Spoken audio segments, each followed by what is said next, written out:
Muito bem-vindo você que está aí do outro lado da telinha, curtindo a gente aí nas redes sociais, no Ruralcast, um projeto novo aqui do Estúdio Max, que vem trazendo aí, inovando e trazendo podcasts diários. O nosso Ruralcast é toda terça-feira, às 11 da manhã.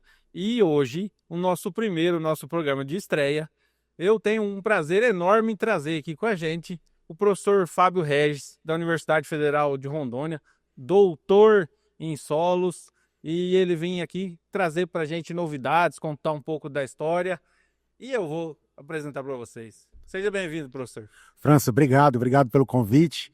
Parabéns pela iniciativa. Eu acho que é importante para a nossa região, para o nosso estado, para o desenvolvimento da agricultura no nosso estado. Então, me sinto privilegiado e honrado por esse convite em poder desfrutar desse momento aí de bate-papo aí. Obrigado pelo convite. Que é isso, a honra é toda minha.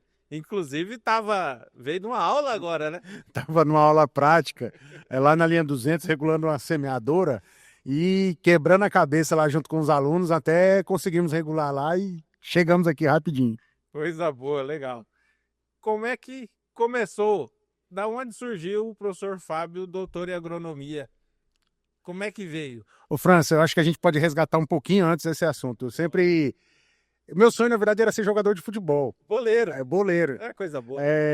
Aí eu fui me aventurar pelo interior de São Paulo e eu tinha que criar uma situação assim, onde eu conseguisse ter um lugar para eu dormir e comer e jogar bola. E eu fui fazer colégio agrícola.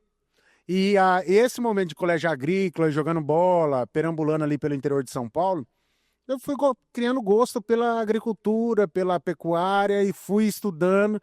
Terminei o colégio agrícola, voltei para Rondônia, comecei a trabalhar numa loja agropecuária aqui na Casa da Lavoura, lá do Jair. E comecei a trabalhar e depois fui pegando gosto e um dia sentado numa porteira, eram umas 3 horas da tarde, eu falei assim, cara, eu vou fazer agronomia. Larguei de ser boleiro. Larguei de ser boleiro. Aí eu falei assim, eu preciso investir um pouquinho em mim para eu conseguir passar no vestibular. Naquela época era vestibular, né? Vestibular, sim. Juntei uma grana, fui para Cuiabá fazer cursinho, lá no Master. Fiquei 6 meses fazendo cursinho lá no Master, fiz o vestibular, aprovei e retornei para Rondônia fazendo parte da primeira turma de agronomia.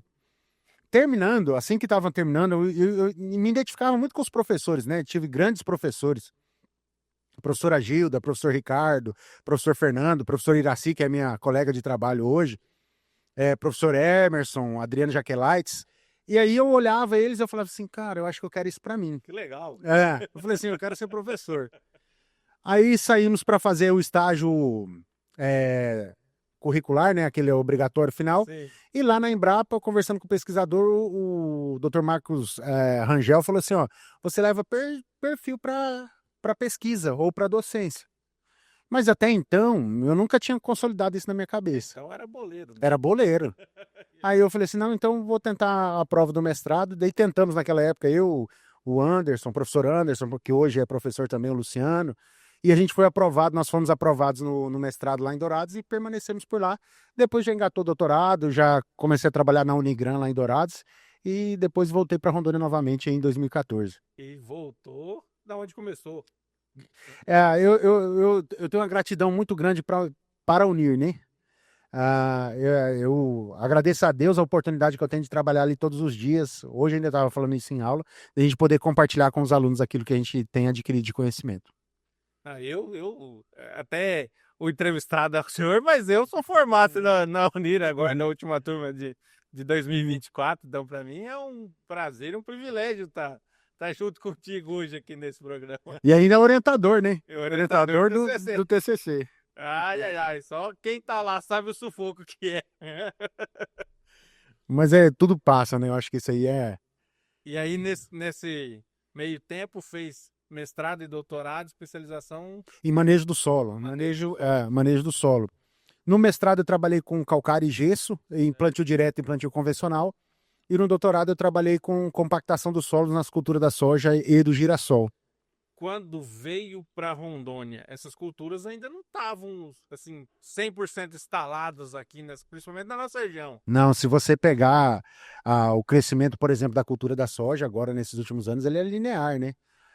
Eu até estou fazendo um levantamento agora, eu quero até, se alguém que estiver nos ouvindo puder nos ajudar com essas informações, quero levantar quem que foi o primeiro plantador de soja em Rondônia, depois aqui na nossa região. Eu recordo que 2003, 2004, nós plantamos uma pequena área experimental ali na linha 218, lá na propriedade do Wilson Coati, de 20 hectares de soja, que eu acredito que tenha sido uma das primeiras áreas aqui da região.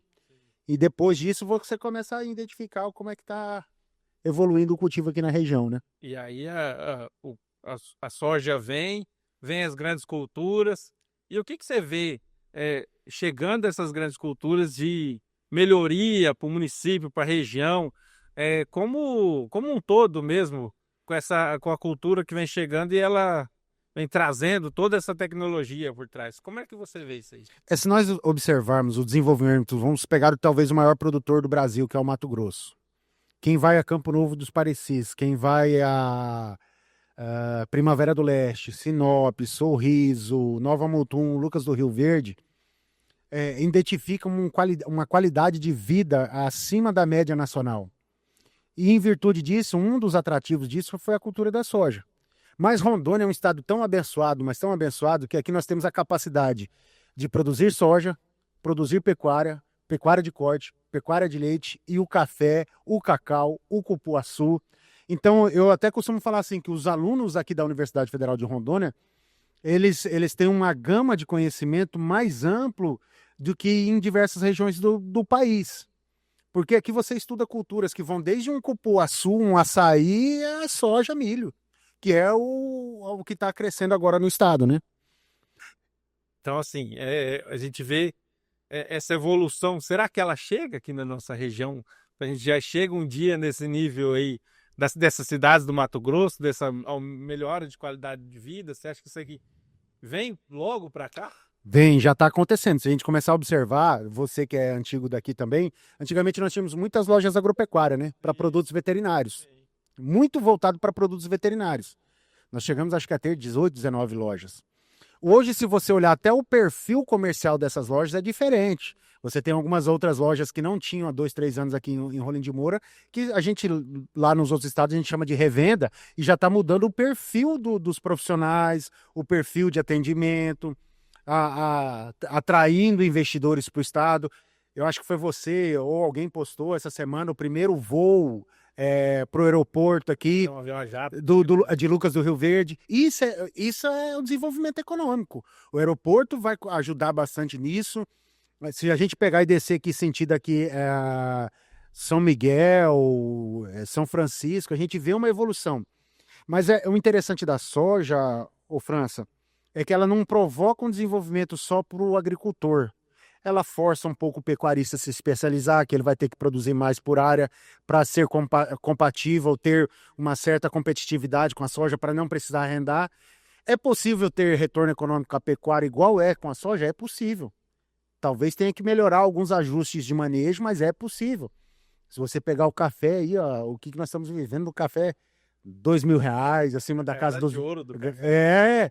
Então Rondônia eu digo assim, se você pegar dos estados brasileiros, primeiro eu digo que Rondônia é um estado muito abençoado.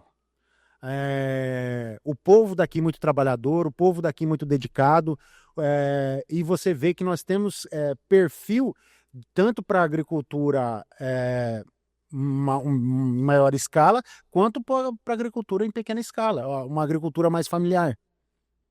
E aí a gente, observando aí, aproveitando a sua deixa, é uma variedade enorme e você consegue aproveitar todos os terrenos, vamos dizer assim, todas as terras que tem disponíveis, né?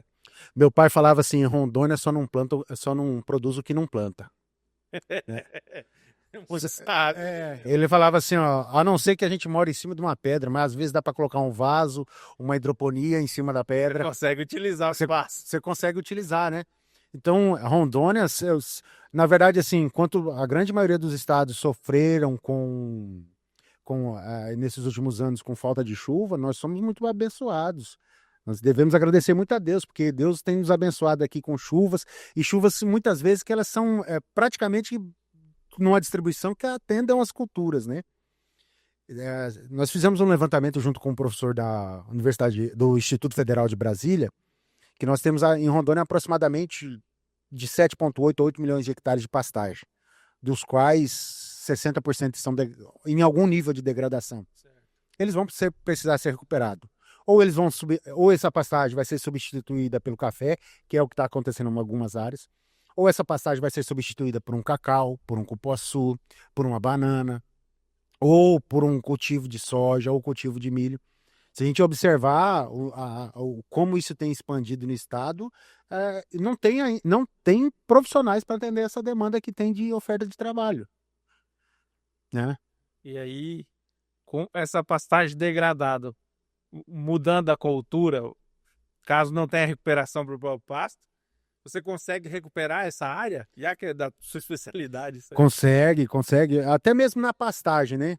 A pastagem a gente sempre considera assim, a reforma de um pasto deve ser a última estratégia que um profissional da agronomia deve pensar.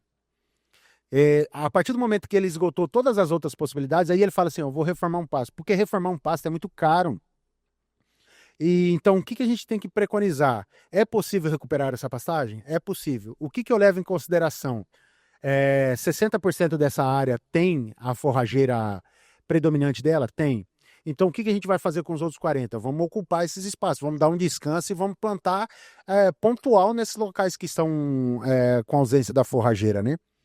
Mas, em outro lado, você pega se nós pegarmos algumas áreas que estão sendo substituídas por soja de primeiro ano em Rondônia produzindo 60 sacos, 70 sacos de primeiro ano. Para quem não sabe, como é que é isso aí em relação à média nacional? Não, se você pegar uma área de primeiro ano para nível nacional, 50 sacos é muito bom. É a média nacional. É muito bom.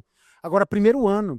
Aqui em Rondônia nós temos diversos casos onde o produtor no primeiro ano, que a ideia inicial era reformar um pasto, e ele plantou uma soja, viu que aquilo ali deu um resultado razoável bom, falou, opa, vou investir de novo nisso daqui e vou continuar nesse setor também. Ele fala, gostei desse negócio, vou aproveitar e vou melhorar esse solo aqui, porque ele tem operação. Sim, e o que a gente vê? Rondônia ele é um estado pecuarizado. Rondônia ele é um estado pecuário. Sim. Nós temos aí, como eu falei, quase 8 milhões de hectares de pastagem. Nós temos, na última levantamento, tinha 640 mil hectares de soja. Esse ano deve ter chegado nos 800 mil. Então é 10% da área de pastagem. Mas se a gente fizer uma análise, quanto ainda vai crescer de soja em Rondônia? Tem uma estimativa aí de mais ou menos 2,8 milhões. Então existe uma capacidade de Rondônia chegar a quase 4 milhões de hectares de soja. Hoje nós temos 800 mil. Nós temos um avanço para os próximos 10 anos, 15 anos aí, de demanda de profissional para atender. E é interessante Rondônia, num aspecto que geralmente quem está desbravando essa soja, ele é um médio agricultor.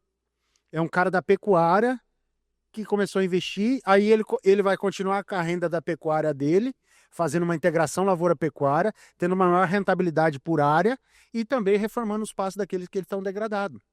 Esse é o perfil. É um pouco diferente de algumas outras regiões do Brasil, onde tem grandes grupos. O grande grupo vem e instala lá 100, 200, 300 mil hectares, 600 mil hectares, como nós temos alguns grandes grupos. Isso, para a região, às vezes não é interessante.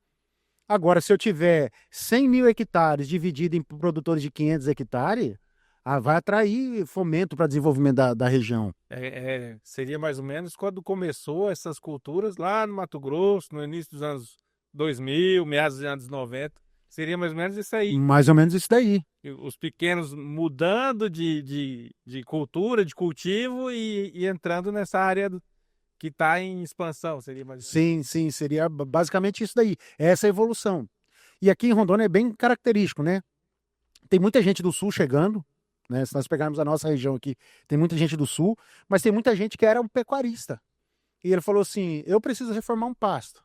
Eu já tenho um trator, eu já tenho uma calcareadeira, eu já tenho uma grade. O que eu preciso? Eu preciso de uma semeadora, um pulverizador e uma colhedora. Se eu não for fazer talvez um aporte de investimento disso novo, talvez eu vou no Mato Grosso, Paraná, trago um usado que vai me atender nessa demanda e vou começar. Opa, fiz 1, 2 anos, o negócio Ficou bom. ficou bom, vou continuar nesse setor. Entendeu? Não desiste da pecuária, porque eu acho que dificilmente o pecuarista deixa de ser pecuarista. Paixão, né? É paixão, está enraizado nele, né?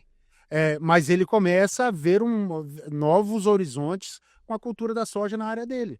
Aumentando até a rentabilidade dele, até mesmo na época da seca. Porque às vezes ele faz a soja, depois um milho consorciado com braquiária, e depois de colhido esse milho, o animal vai pastejar aquilo ali na época da seca. E aí é onde eu queria entrar.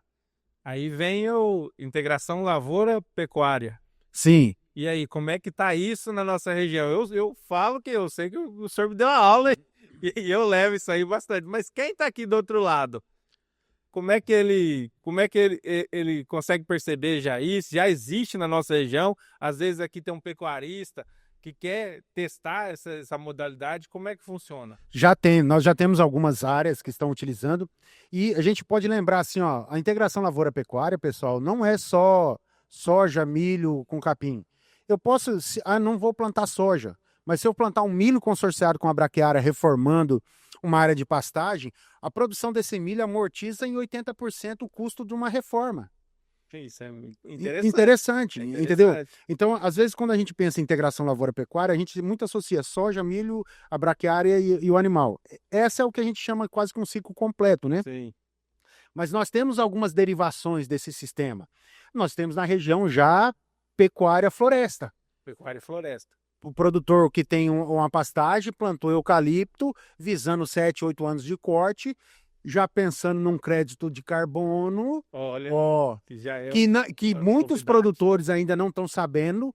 Eu quero alertar você, pecuarista, se você não está monetizando a sua pastagem por estar manejando ela corretamente com carbono, alguma coisa você precisa tomar uma decisão, porque nós já temos condições hoje na área da pecuária de gerar crédito de carbono. Nós já temos algumas áreas aqui na região que já captam recurso de crédito de carbono com pastagem. Com pastagem. Com pastagem. Então, isso é interessante, porque a gente tem uma demanda, uma região muito grande com pastagem aqui na nossa região.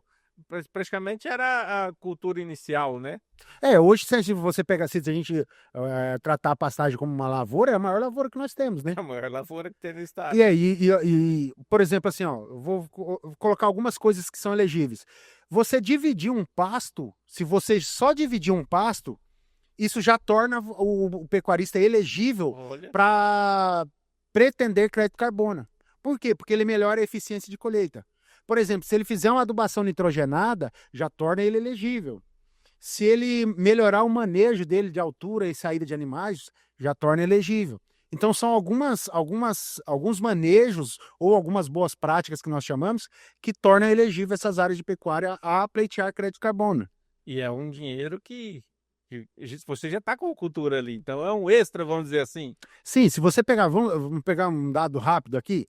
Suponhamos que o produtor, o pecuarista lá, e o produtor de soja, que o produtor de soja também pode ter crédito de carbono, se ele fizer o consórcio milho com a braquiária, é uma prática elegível para ele. Então, suponhamos que ele ganhe dois créditos de carbono por ano. Geralmente, os contratos de crédito de carbono, eles são o primeiro pagamento com 5 anos e o segundo pagamento com 10 anos.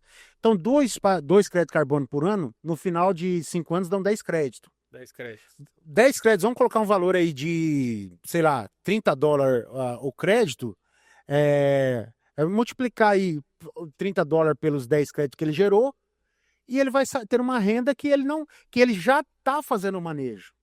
A cultura já está lá, ele trabalhando. Já está trabalhando. Se ele não estiver captando o crédito de carbono, ele está deixando de ganhar dinheiro. Tá perdendo o dinheiro. Porque o manejo ele já está melhorando, né? Sim. Então ele está deixando de captar crédito de carbono para ele, que esses dias eu fiz um cálculo rápido, dá quase uma arroba por hectare por ano. O pecuarista, isso aí é bastante coisa. É bastante. É bastante coisa. O que me coloca uma arroba por hectare por ano no animal de manejo? No manejo. No manejo. Sem gastar nada a mais. Sem gastar nada. Eu já estou fazendo lá. Justo. Eu já estou dividindo o pasto. Eu já estou adubando, já estou fazendo alguns manejos elegíveis, então ele está deixando de ganhar, na verdade, né? Para isso é o nosso Ruralcast, para você que está aí do outro lado, que talvez não saiba disso. Buscar a informação da fonte correta, você consegue aí uma informação dessa e captar mais recursos já fazendo suas práticas aí e até melhorando aí Ô, França, isso é interessante, que quando a gente fala de crédito de carbono, o que todo mundo associa? Mata. mata, deixar a mata parada. Mata. Todo mundo, quando a gente fala um pouco, ou a gente discute um pouco sobre essas. Não, mas a minha. Eu falei, não estou falando de mata. Você sabe quem que é o principal sumidouro de carbono? É o solo. O solo é o principal sequestrador de carbono que nós temos. E a braquiária, as forrageiras de forma geral, Sim. pela alta produção de raízes, são uma das principais plantas que fixam esse carbono. Então, o pecuarista, ou o pecuarista, ou o sojicultor que tem esse manejo, que inclui uma planta de cobertura, ele tem condições de se tornar elegível para receber crédito de carbono, que é o assunto do momento, né? Hoje, se ele conseguisse sequestrar o carbono, que tantos ambientalistas falam, tem que manter mata em pé e não sei o quê. Ninguém está falando em derrubar a mata, Não. mas utilizando a área que ele tem disponível já, né? Sim, e se você pega, eu não vou muito longe, tá?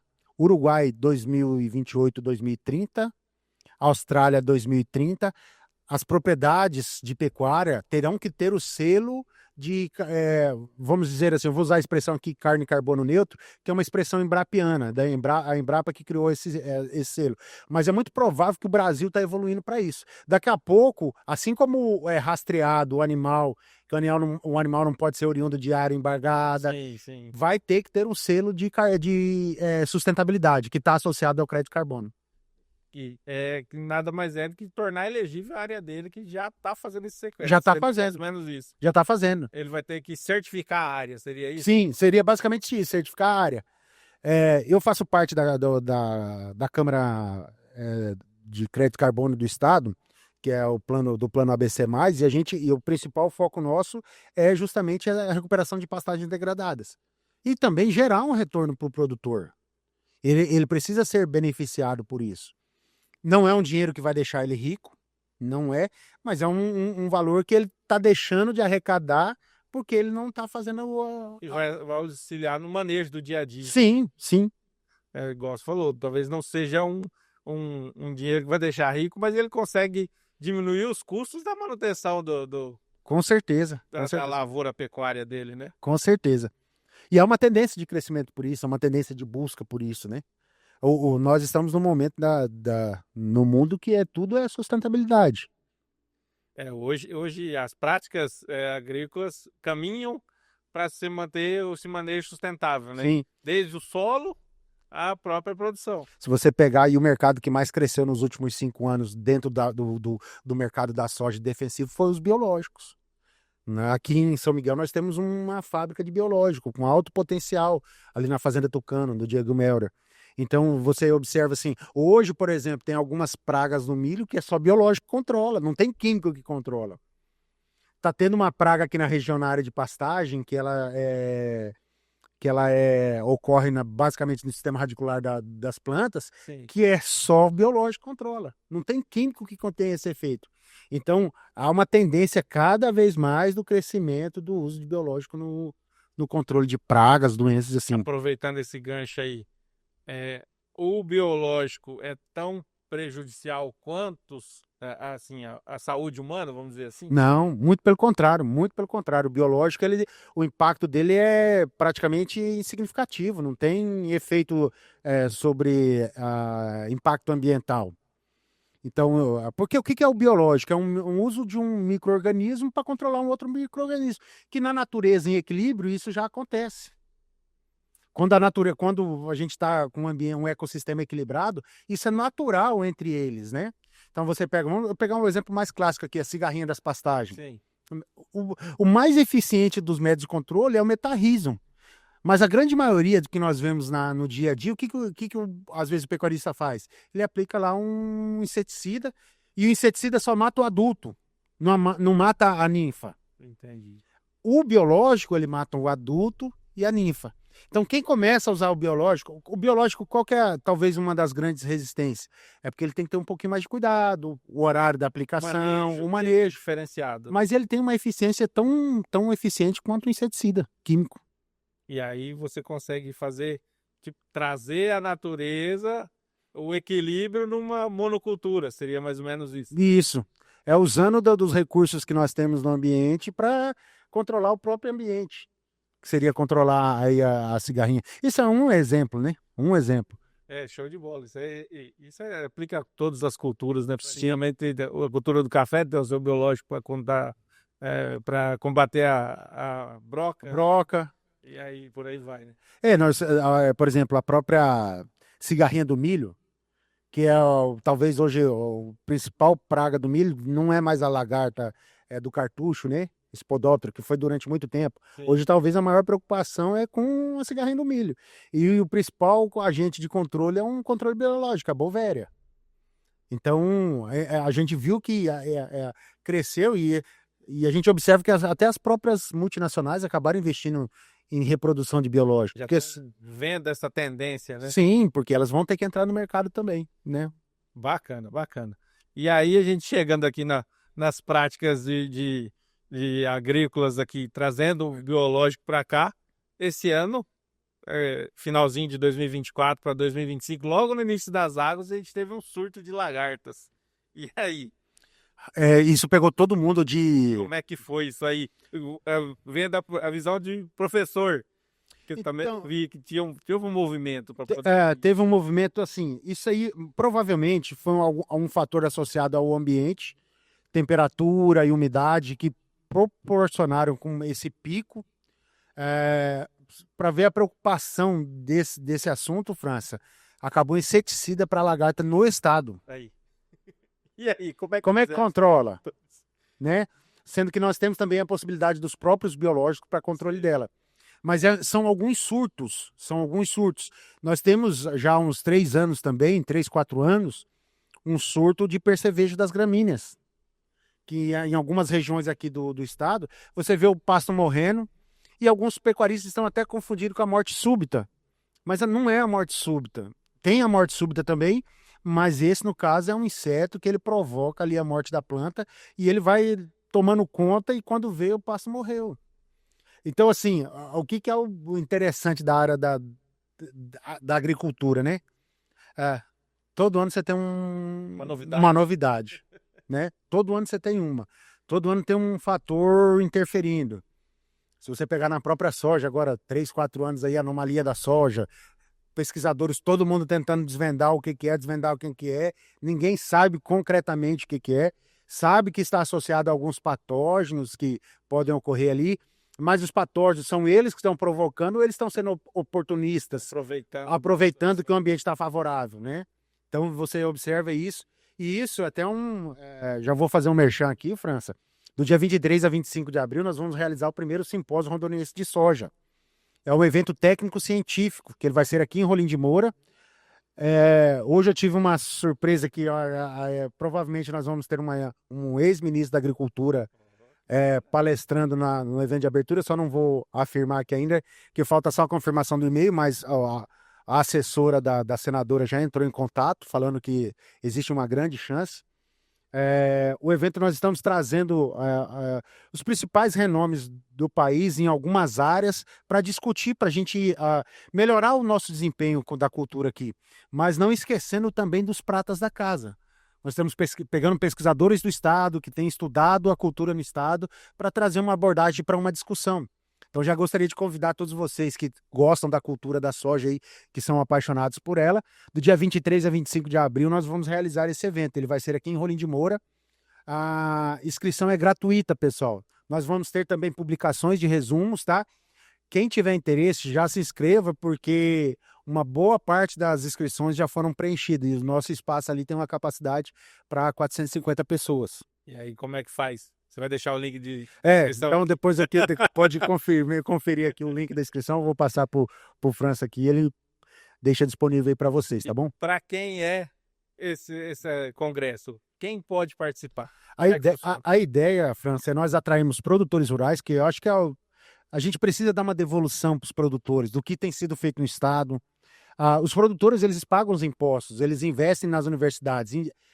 Então, a minha remuneração mensal, boa parte vem de vocês, que são contribuintes. Então, a gente precisa dar um respaldo. O que é que... E é um momento importante, assim, porque assim, o que a gente quer discutir? Quer ouvir, falar assim, qual que é a sua dor lá? Eu gostaria de entender melhor esse aspecto. Então, vamos montar um projeto de pesquisa em cima disso para estudar isso para Rondônia. Um exemplo clássico que surgiu de uma provocação, por exemplo, na reunião brasileira de ciência do solo do Núcleo Noroeste aqui em Porto Velho, nós temos observado que doses maiores de calcário têm proporcionado maior produtividade na cultura da soja e na cultura do café aqui no estado. Aí a pergunta para os palestrantes que estavam ali foi assim, e aí, como é que explica? O que é supercalagem? Tentaram explicar o que é supercalagem, mas não ficou claro porque assim, o que é supercalagem? O que é o prejuízo de uma dose maior de calcário? É principalmente a indisponibilidade de alguns micronutrientes catiônicos e também talvez a ocorrência de nematóides. Mas o que é mais fácil a gente corrigir? Os micronutrientes catiônicos de uma forma suplementar ou a gente melhorar o perfil do solo? Então, diante disso, surgiu até uma demanda para estudos a nível de Brasil da calagem. E é uma coisa que é a coisa mais básica para um agrônomo, é a recomendação de calagem. Aí você, provavelmente, como eu aprendi lá em 2003, 2004, que a recomendação não poderia passar de 3 toneladas, como é que eu coloco 30 toneladas e me responde melhor que 3, e a recomendação era 3, mas produziu mais com 30. 10 vezes mais. 10 vezes mais. E ele está dando um residual nisso. Mas aí a pergunta que pode surgir, mas economicamente é viável? Aí é outra questão que a gente precisa responder. Mas o que a gente tem observado é que as 3, que é pelo método que tem sido recomendado, não tem proporcionado o melhor efeito. Então a gente tem discutido justamente isso. A ideia do evento é justamente trazer para a gente entender qual que é a demanda do produtor. E também integrar os profissionais, aproximar os profissionais. Nós temos profissionais a fronteiras agrícolas no estado lá em Nova Mamoré, mas temos lá em Pimenteiras, temos aqui em Alta Floresta, temos em São Francisco. É gerar uma discussão, talvez até fomentar um grupo de trabalho que discuta melhor a cultura da soja para o estado de Rondônia. Então, você que está aí acompanhando em nosso Ruralcast, está feito o convite. O congresso é 23 a 25 de abril. As inscrições, a gente vai deixar aqui o link da inscrição para você fazer também. E aí, nosso tempo está quase encerrando aqui. Vamos chegando ao finalmente. Eu agradeço a sua presença hoje no meu programa de estreia aqui no nosso Ruralcast. Eu estou nervoso aqui porque é diferente, é um desafio. E para mim é uma honra receber no meu primeiro programa o professor Fábio aqui, que além de um grande amigo, foi meu orientador e tenho muito conhecimento para compartilhar, e com certeza a gente vai trazer aqui o professor Fábio mais vezes para trazer mais informações, a gente entrar em cada assunto detalhadamente, e está aberto o microfone. Obrigado. Eu que agradeço, França, parabenizo novamente pela iniciativa. Eu acho que esse é um marco, a gente pode dizer assim, para a comunicação aqui da nossa região, principalmente para a comunicação rural, porque existe a possibilidade hoje da gente difundir as informações dessa forma com podcast. Me sinto privilegiado e honrado por ter a oportunidade, agradeço imensamente e fico à disposição, e coloco a universidade à disposição. A Universidade Federal de Rondônia é uma universidade pública, ela está aqui para servir a sociedade. Nós, como professores, nós temos que tentar, dentro do possível, fazer com que cada vez mais nós possamos contribuir para o desenvolvimento regional e estadual do nosso querido estado de Rondônia. Tá? Então, te agradeço pela oportunidade e pelo convite. Obrigado. E muito obrigado você que acompanhou a gente nesse podcast aqui. Vou mudar para essa câmera aqui, diretor, para aparecer aqui o professor Fábio também. Agradeço aí a sua presença, a sua companhia. Terça-feira que vem, te aguardo no nosso Ruralcast. Valeu, brigadão e até a próxima.